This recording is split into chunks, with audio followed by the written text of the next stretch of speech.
Sam Parsons. It is a pleasure to have you back on the Singletrack podcast. How are you doing today? Doing good, man. Glad to be back. I really should have rewatched the last episode to make sure I don't repeat and say the same stuff, but I'm honored to be a returning guest here. Well, I got It's to been a recap while, for you. it's been a while.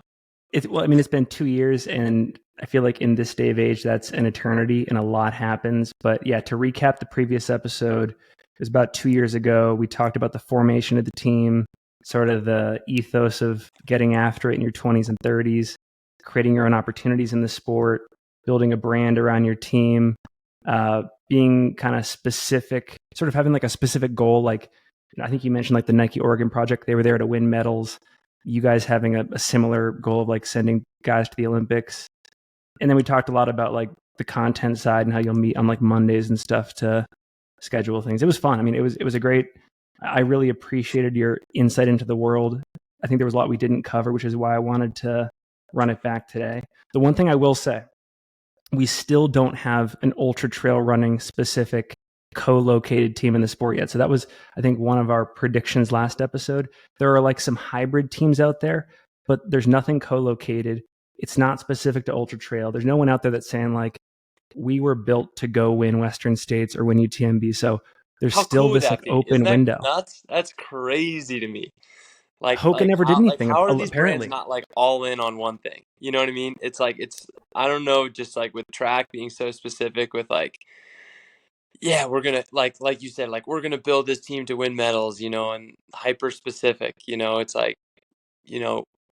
even in running, it's crazy how it's I mean, I guess you could say BAA, it's hey, we want to, I don't even know if it's a part of their mission statement to win the Boston Marathon or not, but crazy that there wouldn't be even just a one-off project, even if it's not a long-term thing, seems like a Red Bull, Ineos, these guys, it's such a no-brainer to be Yeah. hey, here's a 2-year lease, let's get the best guys and young guys and train them to just mess everyone up. Yeah. So there, exactly. There's still an opportunity. There's going to be some people listening that are like, we have a team, but it's hybrid and it's not focused on one specific goal. So yeah, there's still huge opportunity. But dude, what's been 2 years? Like, talk about the last 2 years in terms of wins and losses. So like, what's changed the most? What do you see as wins? What do you see as losses? Where are you at? Man, it's crazy how cyclical things can be, in life and in sport. You see in fashion, baggy pants come back, tight pants, whatever it may be. So I do think that I see these cycles in my career happening, Yeah. where there's this youthful ignorance, and then there's this come to reality moment, and then there's this success, and then there's come to reality moment, and then there's this youthful ignorance all over again about what I could potentially achieve, just on a whole different scale. So, man, made a world final, made a few more world teams, that's always amazing to represent the country on the largest stage possible.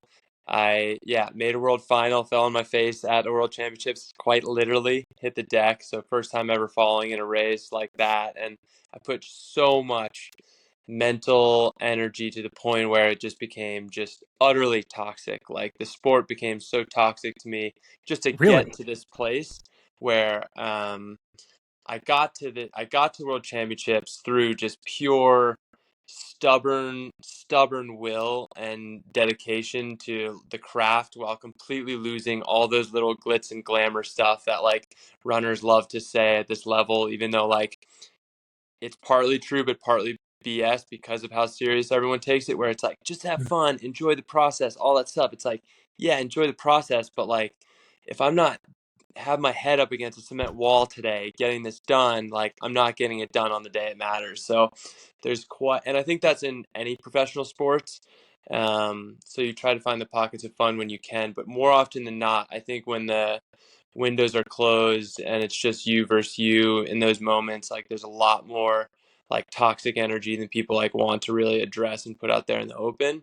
And I certainly experienced that head on, to the point where I really got to the point this past year where I was man, why the fuck do I do this? Is this worth it? Am I actually having any fun? We had just the culture on the team, which is something I've always just held to such a high regard seemed to completely slip through the cracks with just people just dragging their feet to practice, not wanting to be there, losing the lack of faith in the coaching staff. We had a huge revamp of the team. There's so much we need to catch up on. And I knew I'd just throw a lot at you there, but it's been a lot of growth, a lot of pain, like everything in life that's worth doing and pursuing. So I'm very, very fortunate to be in a healthier, I'm not going to say like healthy state. I'm very happy to be in a healthier state now where I can like approach running in a less, I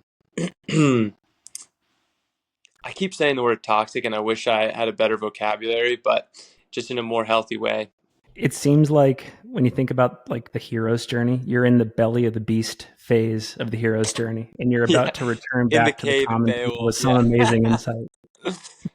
Yeah, I like that. I'll take that. I'll take that for sure. I definitely think it's like when you first start in the sport, there's this kind of like youthful wave. Anything you do is just amazing. It's like, oh, this race would be cool. This race would be fun, like great learning experience. And then there's, okay, but now I actually want to get it done.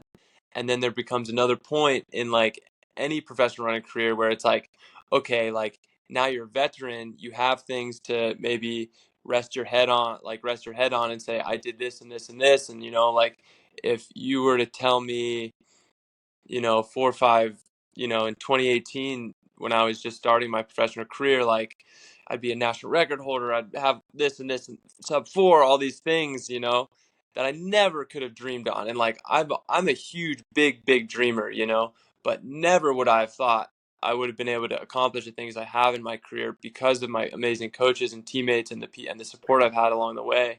But I'm still just utterly unsatisfied with like what I still want to achieve. And I think that just comes down to like most professional people's mindset that are just like hyper crazy competitive. And unfortunately, like I was referring to before, like there's quite a dark side that comes with that, with like never being complacent and all that. Yeah.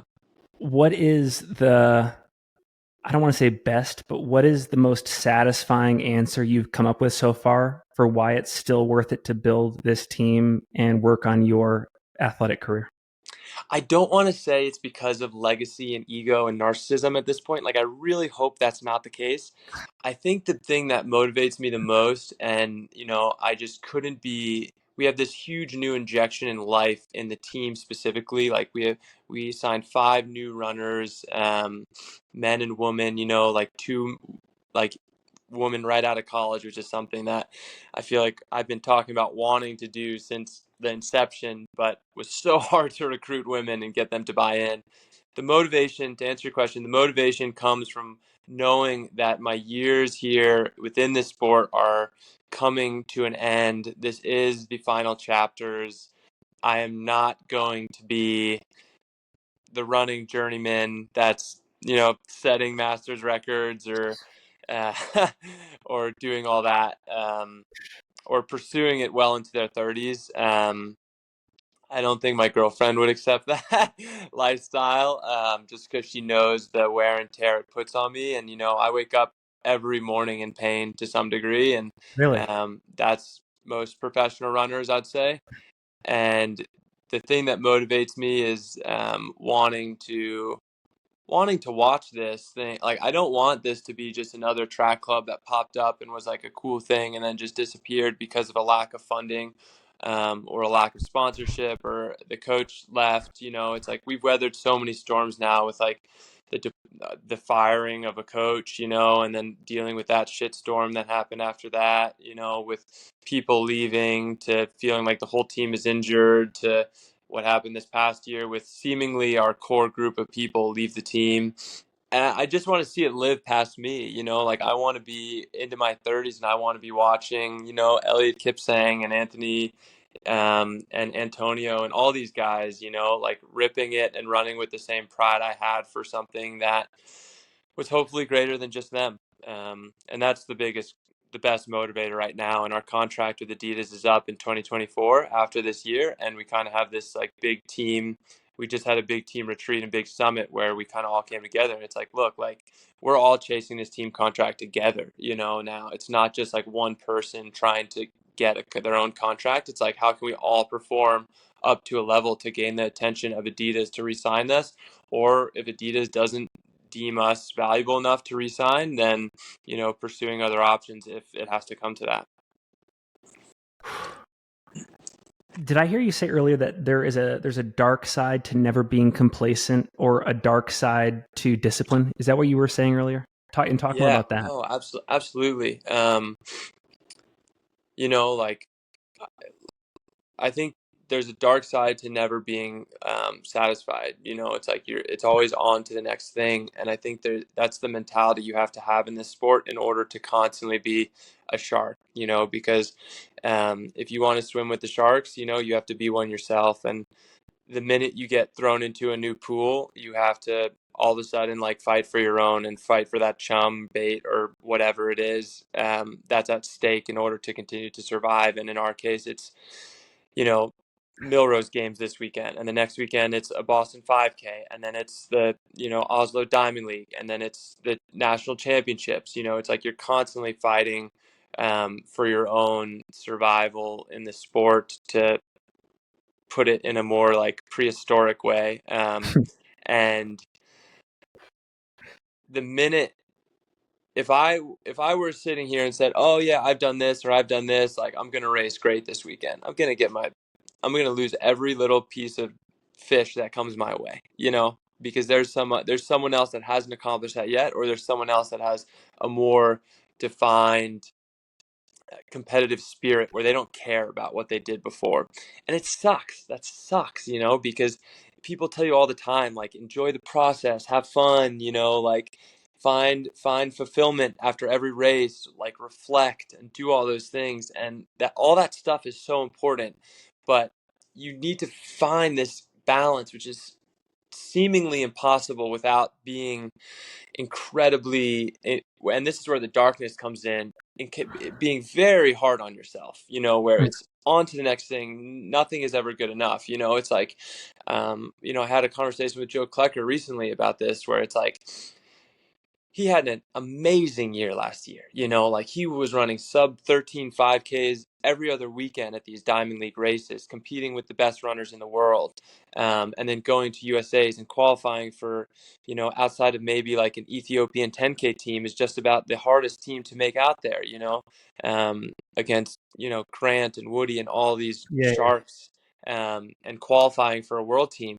But then he ran like shit at Worlds, and he'll say that to himself, and that's what he lives with now. He's thinking about that race, and that's driving him, and I'm sure that it's hard for him, just as it is for any runner, to just to not look at the sum of things, but it's just, what have you done for me lately? What is the last thing you've done? Um, so it's this constant state of like battling, enjoying it while keeping your killer instinct in order to continue to compete at the highest level. You said sharks there, and like the killer instinct. In your experience, because you've been right up there at the very top of the sport, is it that rare combination of talent plus monomaniacal focus slash insatiable fire? Is the latter part of that like the difference Yeah, maker? absolutely. Yeah, and then I think you have that. I think that what you just said, all those qualities is what like a true veteran in the sport is. It's like those are people that make it. Those are people there year after year after year. It's not just a flash in the bucket where, wow, they had an incredible season and they're there this one time, because they were enjoying it and they were just living in the moment, and they were just like had this youthful ignorance, like I was saying before, where it's like the world is their oyster. They can do no wrong. Might as well go out there. And you see that year after year where everyone's cheering on this like rookie or someone that just came onto the scene. Like I think about like Niels Loris, like the Netherlands kid last year who made the 1500-meter final, who like I'm watching him in these heats, and it's like, okay, this 18-year-old kid or whatever, is like he made past the first round, and he had this crazy last 100-meter kick, but surely he can't do it again. And then he made it to final, and then in the final, I'm like, surely he's not going to have the kick again. And he's just positioning himself perfectly in these races, and I can only assume that it just comes from him being so naive in what he's actually doing, that he's just free to run. and Yeah. there's so much beauty within that, where next year he's going to then think about, okay, how did I do that? How do I do that again? How do I get to that point in fitness? And, all those factors start pouring in again. So, yeah, you need to have the full package to make it, and I think that most people in the sport like lack one or the other, whether it's like they can really enjoy it, or, they'll be not competitive enough to, never give up their spot, and then they miss the final because of that, because they're afraid of falling. I look back at the moment when I fell in the race. I was moving out, like it was 600 meters to go, and I started to move out. And usually when you fall in a race, you basically automatically get pushed to a final. Yeah. It's like, it's this like, it's honestly a joke amongst professional runners that it's like, hey, if you're not going to make the final, like, you better at least fall, because then you might get a shot, which sucks that that's like the culture that is jokingly within that world at the international level. And when I fell, I immediately jumped up and started sprinting again, because I thought I would have a chance at making it regardless, because of how good I felt before. And the adrenaline, I just went fully lactic, and I was like, whoa, I'm done. But regardless, I was not complacent in that moment to just stay inside and be boxed in. I moved out, and at the same time, the Kenyan in front of me, moved out just enough. And that 1 inch of, I need to move out and push some people, even though there's not a spot open, because if I don't take this opportunity now, I'm going to get swallowed up by everyone else coming by me. And his foot came back, and simultaneously as my foot came forward, and as it was trying to land, his foot swung back, and just bam, and I just fell. And I had no idea how it happened, and I just assumed, like, I felt like an idiot, when I was getting interviewed by the German media afterwards. I was like, 100% it wasn't my fault. Like, I literally said that. I was like, I didn't do any, like, I moved out, and then, like, I assumed he tripped or forward, or someone clipped me from behind. Like, it happened in such a moment's notice that before I knew it, I was, yeah, eating the track, and had Stewie McSwain quite literally shoving his shoulders in my back, or his knees in my back. I want to go back a little bit earlier. You were saying like you're in your late 20s, you look great, but you're waking up every single day or a lot of days in pain, and you're conscious of your timeline. You just said you don't want to be this running journeyman. When I listen to that, I have even more respect for like the Bernard Lagats of the world, and like the Oh my gosh. and like the Geraint Oh, Thomases in cycling. I'm just like, you guys are like, and it makes the whole decade of your 30s that much more like mystical to me. I'm like, the fact that these, totally. to know what's required in your 20s, but then to be able to do that again in your 30, it's insane.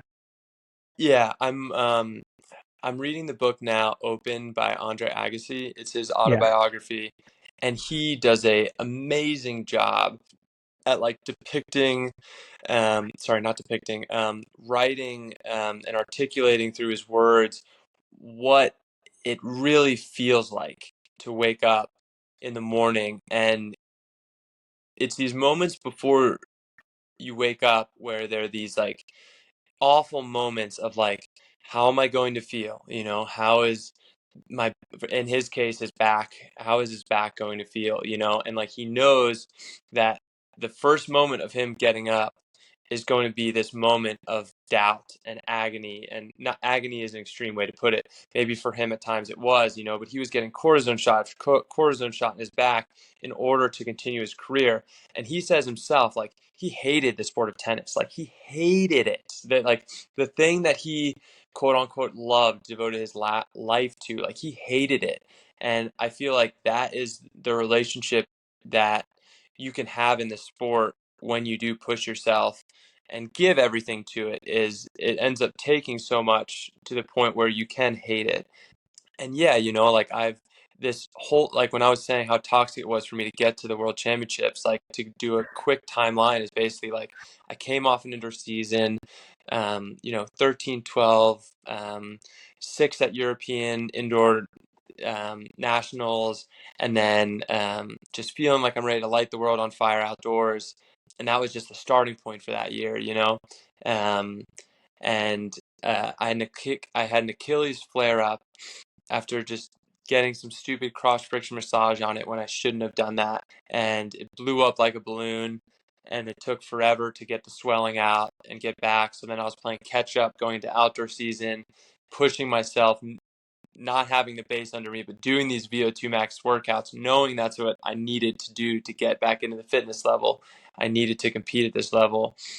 And it was just a constant game of like catch up and knowing that my body's not at 100%, but still competing at a high level. And man, to push your body when you know you shouldn't can be just so draining, to every capacity where it just consumes everything, even doing mundane tasks. Like if you would have asked me to do a podcast, 8 months ago, I would have told you to, fuck off, like I don't have time to reflect or talk to, someone else right now about like, how you doing, but, like I'm in a great place now and like the pains in the morning are minimal and that's a great thing. But yeah, it's like you wake up in the morning and you're like, how, like, I'm supposed to do what today? I'm supposed to do this workout today. And then, um, you warm up, the legs wake up and all that stuff that all those muscles that are telling you to stop, all of a sudden feel great. And then you can get it done that day. So it's just that cycle. So yeah. Do you think your 80-year-old self would back you up for having punted your 30s athletically? I hope so. I hope so. Like, I'm certainly going to do a lot of cycling when I'm done running. I have always said that I want to run a beautiful marathon. I don't know if that's something I said in our last No, podcast 2 years no. ago, but I think that I don't want to use the word judge, but when I see a runner go through their whole career and they just run 1500s or they just do 800s or they just do 5Ks, you are a great 1500-meter runner, but to be a great runner in my definition, you need to be able to do everything. And that's why I'll be the 80-year-old man always saying, and partly because I got to compete with him so much and get to know him, is like Jakob is the greatest runner of our generation. Obviously Kipchoge also in that same boat because of they do everything. And in Kipchoge's case, he did everything. Like maybe to the everyday runner, people think of Kipchoge and they just think like, oh yeah, the master of the marathon. You know what I mean? No, no, no, no. He's the master of running because he beat Mo Farah head to head in 3Ks indoors. He ran at the World Cross Country Championships. Like he did everything.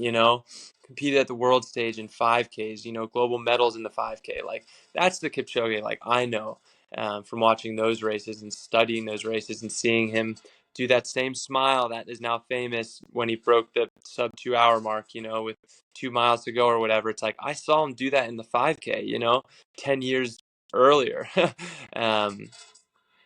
And Jakob does everything. He doesn't shy away from any competition, and he runs, European cross country championships, and I'm sure he'll run an amazing marathon one day. I think he'll probably break the marathon world record one day.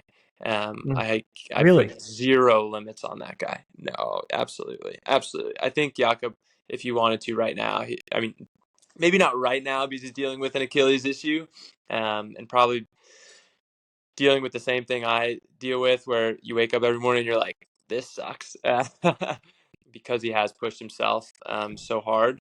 But 5K world record, 10K world record, I think it all translates, and he'll be able to run, 4:45 or whatever it is, 4:40 pace or 4:30. What is it? I think he'll be able to do it. Well, But okay. I want to be known as a great runner. That's what I wanted to finish with. I want to be known as a great runner because I did everything, and I want to run a marathon, and whatever that means to me, beautiful, then I want to do that. So certainly something on my bucket list. Is it going to be in a professional capacity? Probably not. Maybe a brand gives me the opportunity to represent them in that way, but if I'm working full time and doing it, then I'll still do that. But other than that, yeah, and obviously Olympian, I still got to do that. So is it fair to say that in the next 1 to 2 years, one of the objectives is to create something with Tinman Elite where the team could live past you if you were to step aside? Right. And that's kind of what I was talking about before is like, I think recruiting all these new runners that are, 23 years old, that are, have full of life in their eyes and want to do every race possible. That's the start of it, bringing on new sponsorships in order to sign another 4-year deal, in order to see it outlive me and to, create in a way, like right now, like we are sustained like very much through like our sponsorships through Adidas and Koros, and those are our lifebloods, in order to like support our athletes from like a monthly standpoint. And then our product then is able to support everything in terms of bonuses. And when we can, sell product well, like that means more money in the pocket for our athletes, to pay out at the end of the year or whatever we can possibly do. So, like we're building out our running camp more and more. Like Reed is taking the reins on that. We had like a nice soft launch this past summer with about like 30 kids, for like 4 days, and we might do like across 2 weeks this year.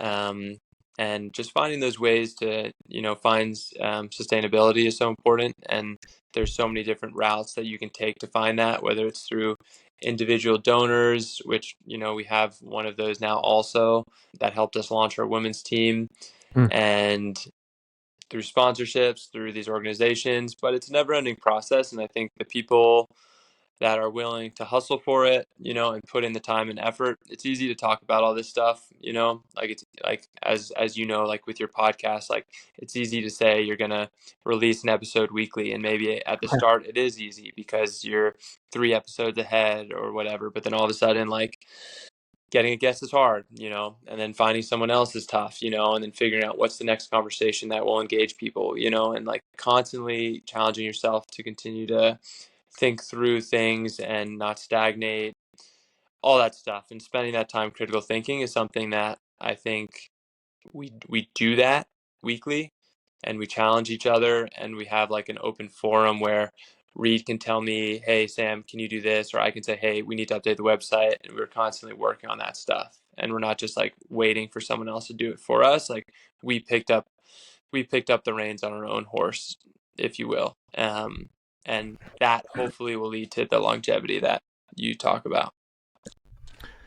I was thinking about ways that you guys collectively, Tinman Elite, have influenced the sport. And one of the ways I think you guys have done it, correct me if I'm wrong, is you have made it easier to get to know professionals in the sport. Like when I think historically about the sport, there's maybe two guys, Prefontaine, Carl Lewis, Meb, who like you felt like you knew, but a lot of people have kind of taken the path of like Galen Rupp, sort of being secretive. Do you feel like that's been a change you guys have impacted, where like there's now a culture of more like forthrightedness and not hiding, stuff like that?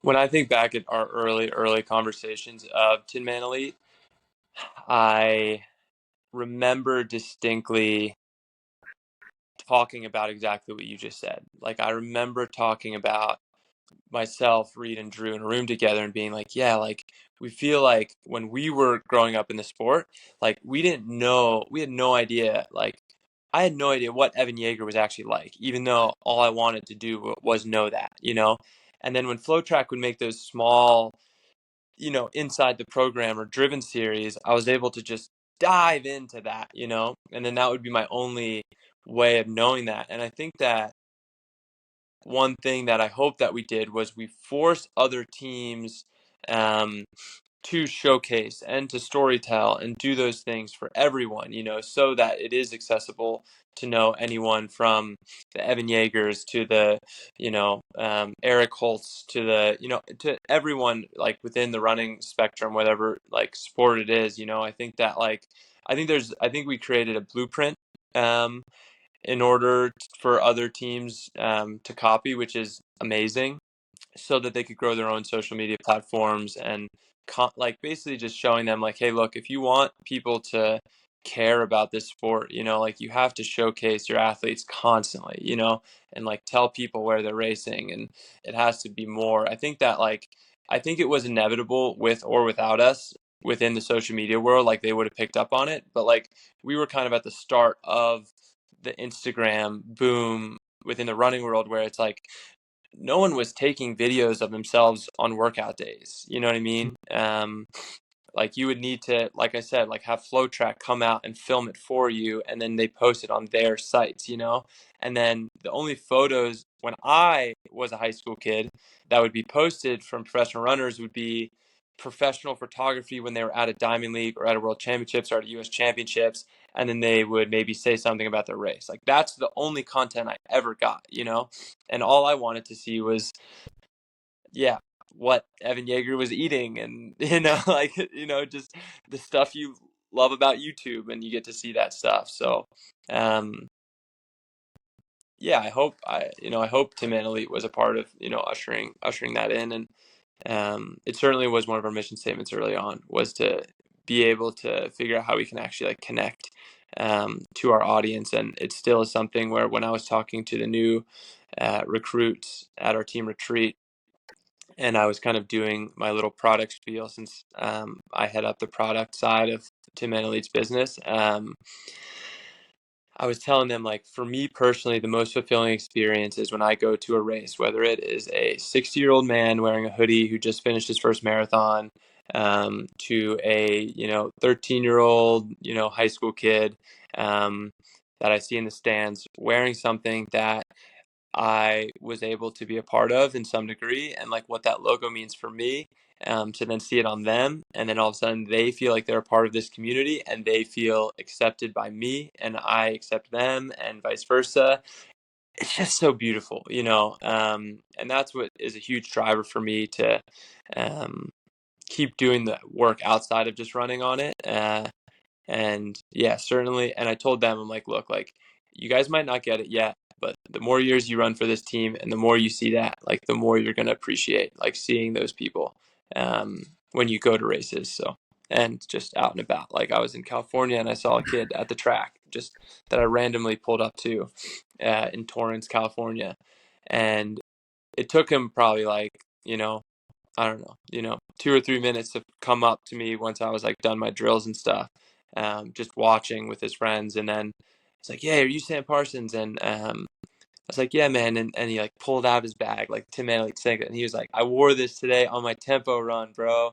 And that was the coolest thing. And I was feeling like crap, and I was like, "Man, this afternoon workout might go really bad." And like, that was just a shot of adrenaline to my veins to be like, "Yeah, like this is so cool. This is worth it." All that, like any pain I feel in the morning, it's worth it. On a different topic, I'm thinking about like the possible necessity of like rivalries and trash talk in the sport. And I'm wondering, in your case, did you guys ever have another group or a person to act as like a foil for what you were trying to do? Like there was like a healthy level Mm. of like antagonism and stuff like that? Or was it always kind of like you guys versus just like the status quo? I think that we probably talked like early on. It was Bowerman for us, because like Bowerman was like the gold standard, like they were the highest. Like we were by no means like rivals to them, but we wanted to be their rivals. You know what I mean? Yeah. It was like the Series A team. It was like the Series B team, like going up against like a Premier League team, Yeah. where it's like if we score or we tie them, we win. We make them look dumb. You know what I mean? Because they have all the resources. They have this historic coach. They're Nike. They're the ones on the pedestal. Like um so I think early on it was like when we would show up to races, and like the one story I'll like remember, and it's like, once again, to them meaningless, to us it was everything. Where we showed up to Occidental Track, and it was like a 1500-meter race, and Drew and I were in the race, and like we look at the start list, and like somehow I got into the fast heat. um and like and this is this youthful ignorance I was talking about before, where it's like, can do no wrong, like who cares what happens. For them it's a tune-up race. They maybe have 100 miles in their legs, who knows, what I mean. But we wanted to beat them more than anything. And there was like, it was like Mohamed Chamagordi, I'm trying to think. Maybe Evan was in the race too. But when it came down to like point scoring, like Drew and I beat out their three guys or whatever. And that rivalry was for us so meaningful to drive us and everything. And I'm trying to think like today, in present time, I wish our team had more of a fire to be like, screw those guys, those girls, like they're not beating us today, because I come from that sort of like fiery energy, and I Mm. personally have that with individual athletes, like like Ben Flanagan, for example. Like Yeah. Ben Flanagan has beaten me more times than I've beaten him, and I hate him for it. You know what I mean? And like he ran like the sound running race. He signed up last minute for like the sound running race this summer, when we were both in this position where we're like last one's in, first one's out for the world championships. And he knew he had to come do this 5K, or else like me and a couple other guys were going to bump his ranking. And he had to come last minute and do this race. And he just sat on my ass. You know what I mean? Like he sat on my ass until like 400 to go. Um, and kicked my ass, and I was pissed off. And after the race, I was like, I knew you were only at this fucking race because I'm here. You know what I mean? And he was like, yeah, I know, you signed up for it, and you and these other Kai Robinson and Kieran Tuntave, you guys are all the guys on the bubble, and I had to. It's like I didn't want to do this race. And there's that competitive fire where there's a respect, and we're like Ben and I are friends. You know what I mean? But man, I want to beat him more than I want to beat anybody. Like along with other Europeans. And I think for me personally, like the OAC guys, are, I think, like the current standard of like excellence in our sport, where they're seemingly untouchable with whatever they do, with whatever race they go into. So whenever you can, beat an OAC guy, like it's a great day. And I think any professional runner would say that. So, um, but a hardcore rival, like we don't have, but I certainly think that, like we've talked about doing like a 4x mile against OAC, and it would be this David versus Goliath story once again for us, and like we have always thrived being in that position where it's like, like they have their fancy gym with all their woodways and, alter G's and all that, and like, um, and there's that kind of like, yeah, if we could beat them when they have all that, resources and stuff, like that would be awesome. Yeah. So yeah, that'd be, yeah, I think that I covers got to it. imagine that fire is so tough to screen for when you're trying to recruit athletes to the team. And like one of the things that I'm thinking about is if there were athletes out there in the sport that you could have on Tinman Elite, not necessarily for their talent, but because they would set the precedent of being like a cloned version of your personality, who would they be? um I think Drew Bosley is the first person that comes to mind. Like I think Drew Bosley like hates losing, and I think I saw that like firsthand, like at indoors last year when I was like watching him at the national championships, where he was like, I think by far the most fit runner there. And he wanted not only to beat everyone, but he wanted to show everyone that he was the strongest. And he ended up getting beat, but the way he ran those races, um, were him, like grabbing the reins with a mile to go and being like, I'm going to make everyone hurt. Like I'm going to drag everyone out in deep waters. Mm. So like, I think he definitely has that swagger. I bet if on that NAU team, and I could be completely wrong. I've only met Drew a few times. But I bet Drew, you know, um, was the most like, we're not losing to fucking BYU. You know what I mean? I could just see him being that role on that team more so than anyone else. Who knows? Maybe Nico is that guy. I don't know them well enough. But True is one of those guys. I'm trying to think of the younger guys. Well, have you influenced, has your personality rubbed off on members of the Tinman Elite team? Do you feel like you've influenced a I culture? try to. I think that I would say Joey used to be very more complacent, just happy to be here type of mentality. And I think he has adopted it more so than anyone. He would never, ever give me credit for it. but he certainly goes into steeple races, and I'll hear him talk about it, where he's like, "Oh, I'm not going to lose to this guy this weekend, or I'm not going to lose to Isaac Updike, or like I'm going to beat him, you know what I mean, or whatever it is, like so I'd say Joey's probably the biggest one, like Antonio, our newest Spanish guy from Virginia Tech, like he's just a great racer, won a ton of races in college, and he's like insanely type A, like insanely type A, and I couldn't be less type A as I'm, like 10 minutes late to the interview and trying to figure out my Chrome account.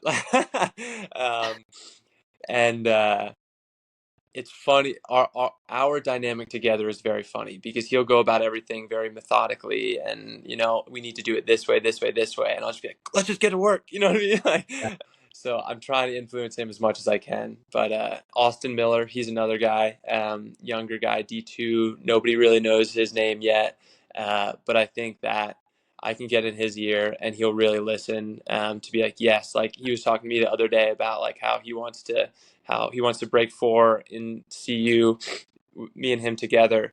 And I'm like, you realize the only people that have ever broken 4 on Colorado soil are the on boys in a workout where they all could help each other, perfectly paced, and they went on to run like 7:28 for 3K and 13, or 12:50 something in the 5K. Those guys, like the following week, I'm like, you need to be insanely strong to break 4 at altitude. But he had that swagger, you know what I mean, to say it out loud. Yeah. He had that unwarranted confidence, and unwarranted confidence is one of my favorite things in this sport. I've like given speeches at like running camps just about Yes. unwarranted confidence and how like it's a beautiful thing to be able to have that, where you can say that you're going to do something and accomplish something before you have any damn right to be saying it at all. And I'm not talking about like a goal that you might be able to achieve. I'm talking about something that like you have no business thinking that way. And you will probably fail in your pursuit of that goal, of like while having that unwarranted confidence. And like the story I tell in that is like the race I had at Wisconsin, where it's like I had no business at the time trying to race against Sean McGorty, Justin Knight, those guys, Grant Fisher. Like those guys were already running at world championships. You know what I mean? Like I was like a trying to break 29, flat 10K runner, and I tried to beat them in a cross country race, and I failed, but I succeeded because I had that unwarranted confidence to even get close to it. And that's kind of the virtue within that unwarranted confidence, is like you will fail in that pursuit, but in that pursuit you are going to achieve something that you never thought you could anyway. Yeah, what is it, like shoot for the moon, you'll still hit the stars, something like that. That's right. Yeah, Same yeah, exact yeah. concept. I dig it. All right, I know we've only got you for 10 more minutes, so I got 3 more questions for you. First Let's one, do it. can we play stock up or stock down? Let's do it. All right, state of running media, so Sidious, FlowTrack, Let's Run, etc. Stock up or stock down, and why? Um, like stock up in terms of where it was 4 years ago, of course, of where it should be, still stock down, um, like the running world is still light years behind, where we should be in terms of like promotion. And I mean, the way to put it simply is like, imagine a world where Sidious Mag all of a sudden disappears, or Let'sRun.com disappears. Like these seemingly lifebloods of our sport, in order for people to get news and information and knowing when things are. You know what I'm saying? Yeah. Like, what if those were gone all of a sudden? Like, what would be there then? There wouldn't be anything, and then the sport would be in disrepair. So, stock down in regards to having enough media outlets that are covering the sport. But that is also a credit to them in the sense that there would be a huge loss there if they were no longer there. Oh my gosh, yeah. That's why, like, I I remember when Cities Mag first started, and like I try my best to do it with any media running company I see popping up, is like giving them anything that I possibly can. It's like I was on one of the first Sidious podcasts, where like Chris Chavez, people didn't really know Chris Chavez, like before he worked for Sports Illustrated or ESPN or anything. You know what I'm saying? It's like, it's important. And I think it's important for all the athletes to be accessible and open and supportive of those people. And it's like, I see it more and more because Merber is so close and was colleagues with all these people, that they're so willing and eager to be on and do these things. But it's also on the athletes to not be these recluses and willing to come on the shows the same way, football stars are get going on ESPN. It's like, it's a shitty example just because of all the shitty stuff he's been saying recently, but it's like Aaron Rodgers coming on the Pat McAfee show all the time. It's like, that stuff needs to happen, in order to do it. And I feel like there's a lot of pros out there that wouldn't dream of going on the Let'sRun.com podcast or getting interviewed by them just because of something that some stupid person said on a message board. You know what I'm saying? But Yeah, anyway. that would be super good. That would be a great podcast, just like responding to internet trolling, like a runner feels compelled to defend their position. Runners couldn't handle it. Come on. We all live in our little bubbles. No one ever pops our bubbles. Come on. We get one negative comment and they're broken down. Well, dude, I feel like you brought it in this interview. You didn't have to, but you did, and I appreciate it. So appreciate it. Thank you. Credit to you. But a couple more questions. We got Andrew Bumbalaw coming to the Ultra Trail Running World next month, running the Black 100. Bumbalow, my bad. Ben Blankenship. I saw that. Very exciting. Who should be next? Probably Joe Klecker. Like get him out on like a 50-mile race. Break Charlie Lawrence's recent record. Shout out to him. I think it was like in the Klecker family before that, so he's got to go do that. And Klecker is just a grinder. 50K races would be he'd be a problem. He'd be a problem on the trail running scene. Last question. So assuming you're doing something different in the next decade of your life, are you going in-house or are you continuing this entrepreneurial journey and building something new?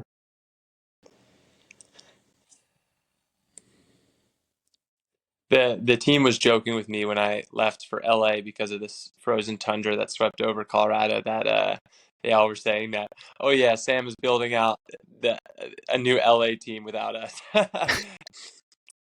I would love to be able to. It would be a dream to be able to have a brand hand me some of the reins to kickstart another Tinman Elite or something to that degree. That would be really, really fun for sure. So I guess that's more out of house in a way, that I'm still working directly under a brand, or sorry, that's in-house, right? If I'm working directly for a brand in that regard. But I would say more likely than not, now I have my amazing girlfriend in the back of my head. Probably going to work internally for a little bit, security, little less risk involved, don't have to just be happy with selling a few shirts here and there. Well, Sam, it's going to be very hard to. It's going to be very hard to not. Yeah. Just yeah. It'll be. Yeah, I have no idea where it's going to take me. Like, I certainly am going to pour my heart and soul into whatever I'm doing, and I hope that I'll want to. I feel like that's something where it's very hard to find, and it's very exciting to see you continuing to pour your heart and soul into this podcast. It's something where when we did our podcast 2 years ago, if you would have told me, you would have been, the premier trail running podcast into the space, probably wouldn't have believed you. But dude, there were 3 listeners back then. It was myself, my sympathetic girlfriend, and my mom, who's my biggest fan. That's right. And you did not give up despite that. Even though I mean, I know there's some crazy like analytics around podcasts, right? Where it's like podcasts fail like in the first like 3 months or give up or something. Just got to keep going. Yeah, the grind, man. Well, dude, I appreciate you so much. Thank you so much for the round 2. At some point, I got to have you on for round 3 because there's all sorts of like e-com merch related questions I have for you that I think could be interesting. But I know you got a boogie. So thank you so much. Do you have any final thoughts that you want to leave listeners with before we go? Probably you'll never see me in a trail race. Unfortunately, I'm sorry. I think that maybe that discredits what I was saying before about being an all-around great runner. Maybe Ben Blankenship is on this new horizon that I haven't even thought about, because I haven't even opened myself up to that consideration. That when I was saying before about being a great runner, you have to do everything. Maybe a 100-mile race is part of that new criteria. I don't know if he's just been reading too many David Goggins books or something, but he certainly is out to suffer. That much I know. But kudos to him. Looking forward to continuing to follow along the rise of the trail running world. And yeah, appreciate you guys listening.